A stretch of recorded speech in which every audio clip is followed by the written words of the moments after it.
사랑하는 형제자매 여러분, 안녕하십니까? 오늘은 요한복음 37번째 말씀입니다.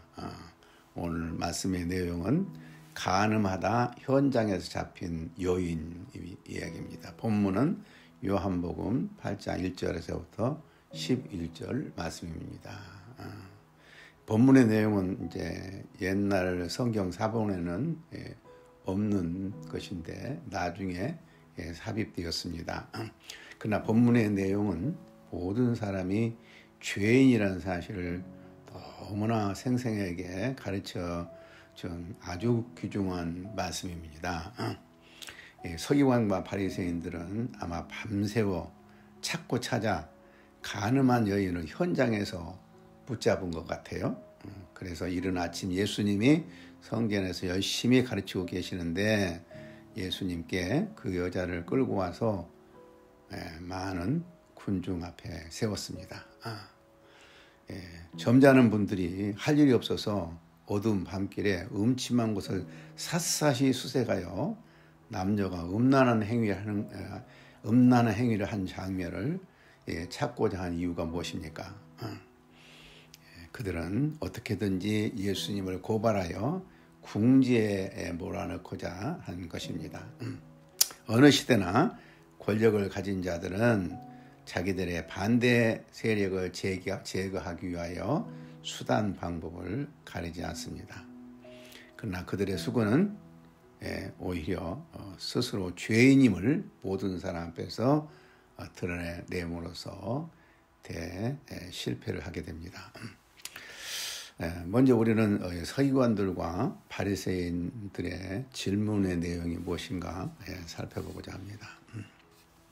서기관들과 바리새인들은 현장에서 간음하다 잡힌 여인을 끌고 와서 예수님 앞에 세우고 예수님께 이렇게 질문합니다. 4절 5절을 읽어보면 예수께 말하되 선생이여 이 여자가 간음하다가 현장에서 잡혔나이다. 모세는 율법에 이러한 여자를 돌로 치라 명하였거니와 선생은 어떻게 말하겠나이까? 이렇게 질문한 이유는 고발할 조건을 찾기 위하여서 예수님을 시험함이라 이렇게 말했습니다. 왜 이와 같은 그들의 질문이 예수님에 대한 시험이 되는가? 그들의 질문은 예수님이 어떤 대답을 하든지 예수님은 그들에게 걸려들기 쉬운 아주 미묘하고 야비한 질문이에요. 왜냐하면 예수께서 여자에게 용서하라 이렇게 말하면 모세 율법에 적촉되기 때문에 그들은 예수님을 당장 체포할 것이고 그 여자를 돌로 주라 하면 나는 아무도 심판하지 아니하노라고 요한복음 3장 17절에 말씀하신 예수님 자신의 말과 배치된 행동이기 때문에 그를 공격할 빌미를 갖게 된 것입니다. 이처럼 악의적인 행동이 어디 있습니까? 그래서 그들은 예수님의 답변이 어떻게 나올지를 긴장하면서 기다리고 있습니다. 그러면 예수님의 답변이 무엇인가? 우리 예수님의 답변을 생각해 보십시다. 예수님은 그들에게 곧 대답하지 아니하시고 몸을 굽히시고 땅에 글씨를 쓰시고 계셨습니다. 그들은 계속해서 답변을 재촉합니다. 아마 긴장은 더욱 고조되었을 것 같아요. 예수님의 답변이 어떤 답변이 나올까? 예수님은 천천히 일어나신 후 이렇게 대답하셨습니다. 너희 중에 죄 없는 자가 먼저 돌로 치라. 그리고 다시 몸을 굽혀 땅에 무엇인가를 쓰고 계셨습니다. 예수님의 답변은 참으로 현명한 답변이었습니다. 바리새인들의 시험에 걸려들지 않았어요. 예수님은 재판관으로서 심판하시지도 않았고 모세의 율법을 거부하는 범법자가 되지도 않았어요. 그들이 걸고자 하는 올가미를 예수님은 지혜롭게 벗어나셨습니다. 오히려 예수님은 아주 날카로운 역공을 가십니다.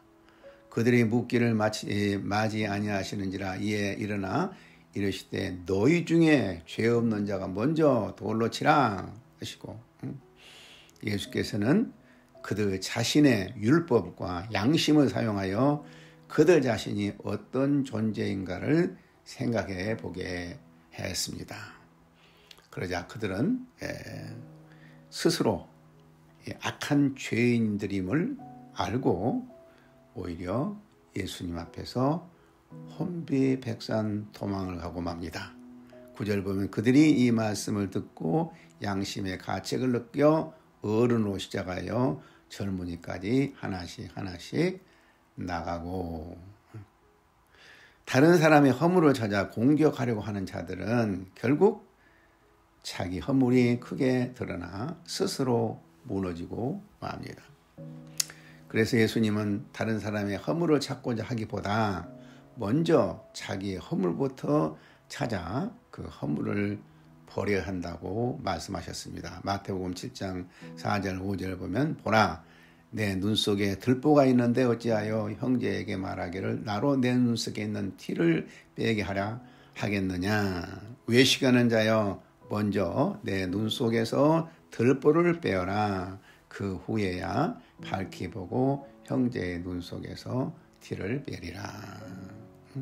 본문의 말씀은 우리가 우리의 양심을 들여다볼 때 얼마나 큰 죄인인가를 깨닫게 됩니다. 우리의 양심이 무너질 때 자기의 허물을 깨닫지 못하고 항상 남의 허물만 보게 됩니다. 혹이라도 우리가 남의 허물이 너무 잘 보이면 경각심을 가지고 성령의 도움을 받아 자기의 내면의 양심을 들여다보고 자기의 허물과 죄를 깨달아야 할 것입니다. 양심은 우리가 누구인가를 보게 해주는 우리의 속사람의 가장 중요한 부분입니다. 양심은 우리의 영적인 내면을 볼 수 있는 아주 중요한 부분입니다. 그러나 양심은 우리를 구원할 수는 없습니다. 양심은 아무도 그리스도께로 인도할 수가 없습니다. 양심은 약하고 무력합니다. 양심은 우리를 천국으로 인도할 수는 없습니다. 그렇다고 해서 양심을 무시해서는 안 됩니다. 양심은 목회자가 설교할 때 가장 친한 친구입니다. 목회자는 설교할 때 양심에 호소해야 합니다. 양심은 목회자가 죄를 꾸짖을 때 가장 친한 친구입니다. 목회자는 설교할 때 청중들의 양심을 자극함으로 죄를 깨닫도록 도와야 합니다. 마찬가지로 양심은 어머니가 자녀와 이야기할 때 가장 친한 친구가 됩니다. 양심은 어머니가 자녀를 악에서 지키려고 할 때 가장 친한 친구입니다. 이제 이들이 다 떠난 후에 여인과 예수님의 대화가 나옵니다. 그 여자를 정죄하고 예수님을 고소할 증거를 찾고자 했던 사람은 다 떠나고 9절 하반절에 보면 오직 예수와 그 가운데 섰는 여자만 남았다 했습니다.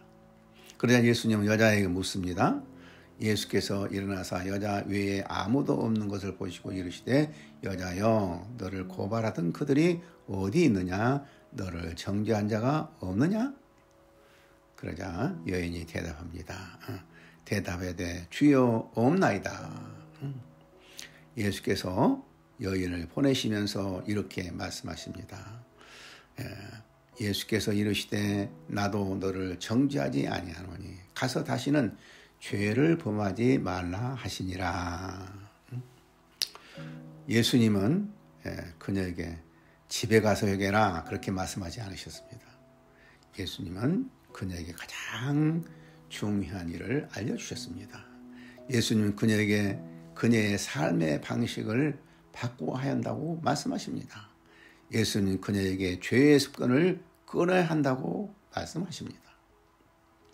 회개는 느낌만을 가진 것이 아닙니다. 회개는 올바른 말만 하는 것이 아닙니다. 회개는 상황만 달라지기를 바라는 것이 아닙니다. 이런 종류의 회개는 가치가 없습니다. 어떤 사람이 악행을 그치기 전까지는 진정으로 회개한 것이 아닙니다.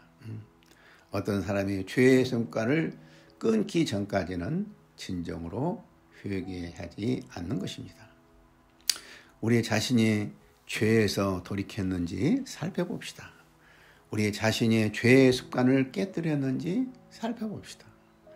나는 모든 죄를 미워하고 더 이상 죄를 짓고 싶지 않습니다. 라고 말할 수 있을 때까지 쉬지 마십시다. 우리가 알고도 죄를 짓는 경우가 얼마나 많이 있습니까? 사탄은 끊임없이 우리가 죄를 짓도록 유혹합니다. 비록 예수님으로부터 죄책으로부터 면제를 받았으나 죄의 오염으로부터 벗어나기 위하여 끊임없이 죄와 더불어 싸워야 합니다. 죄의 세력이 우리를 주장하지 못하도록 우리는 싸워야 합니다. 너희가 죄와 싸우되 아직 피 흘릴까지는 대항하지 아니하였다고 히브리 기자는 말합니다. 십자가의 능력과 성령의 능력을 통해서 우리는 끊임없이 죄와 싸워 이겨야 합니다. 한 번은 이런 일이 있었습니다. 식당에서 밥을 먹고 주차 확인을 받고 주차장에서 나오는데 차단기가 열리지 않은 것입니다. 뒤에서 차가 계속 줄을 서 있는데 당황할 수밖에 없었습니다. 카드로 주차비를 지불하고 차단기가 열려서 나오게 됐습니다. 순간적으로 화가 났습니다. 그러나 주차 확인을 잘못해주는 식당에 부드럽게 사실을 알렸습니다. 그런데 몇 차례 전화를 통하면서 상황을 이해시키는데 어려움이 있었습니다. 그럼에도 불구하고 인내하면서 아주 부드럽게 대화를 했습니다. 그런데 결국 해결이 안 되었습니다. 그래서 그냥 참고 말았습니다. 그런데 다음에 그 식당에 가서 지난 얘기를 했더니 미안하다고 하면서 주차비가 해결되었다고 말하였습니다. 그러면서 자기들이 큰 실수를 했는데 너무 점잖게 대해주셔서 감사했다고 말했습니다. 이와 같은 적은 행동이 그들에게 기쁨을 주었다는 것에 다시 한번 말로라도 죄를 지면 안 되겠다는 다짐을 했습니다. 우리는 항상 말로나 행동으로나 심지어는 생각으로도 죄를 범하지 않도록 힘씁시다.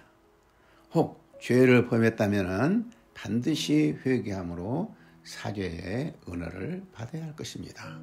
요한일서 1장 8절 9절에서 이렇게 말씀하고 있습니다.